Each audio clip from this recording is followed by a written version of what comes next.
ఈ రోజు మీరు వినండి చాలా జాగ్రత్తగా, అందుకే వాక్యాన్ని బట్టి చూస్తే యేసుక్రీస్తు లోకానికి వస్తున్నాడు అని చెప్పి ఏ మానవుని ద్వారా ప్రకటించలే.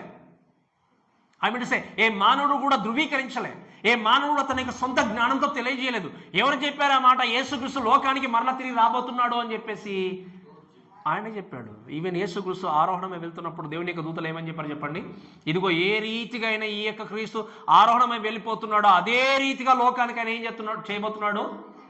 రాబోతున్నాడు. అందుకే నేను మీకు చెప్పాను, ఏ కొండ మీద నుండి ఆయన కాలు తీసుకొని వెళ్ళిపోయాడు. ఏ కొండ నుండి వెళ్ళిపోయాడు చెప్పండి?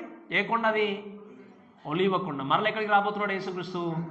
అదే కొండ మీద పాదము మోపుతాడు. పాదం మోపిన వెంటనే ఆ బండ, ఆ కొండ ఏమవుతుంది చెప్పండి?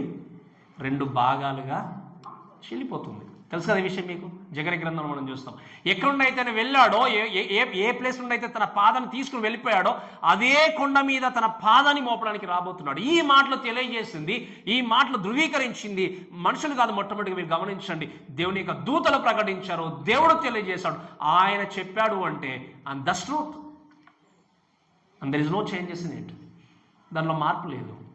ఆయన అఫర్మ్ చేశాడు, ధృవీకరించాడు. ఆయన ఖచ్చితంగా లోకానికి రాబోతున్నాడు. ఈరోజు మనుషులు చెప్పిన దాంట్లో అబద్ధం ఉండొచ్చు, అసత్యం ఉండొచ్చు, మార్పు ఉండొచ్చు. కానీ దేవుడు చెప్పిన దాంట్లో మార్పు లేదు, అసత్యం లేదు. అది ఖచ్చితంగా జరగబోతుంది అని తెలిసినప్పుడు చేయాల్సింది ఏంటి అంటే బ్రతుకును చక్కదిద్దుకొని సరిదిద్దుకొని దేవుని కొరకు చూడాలి.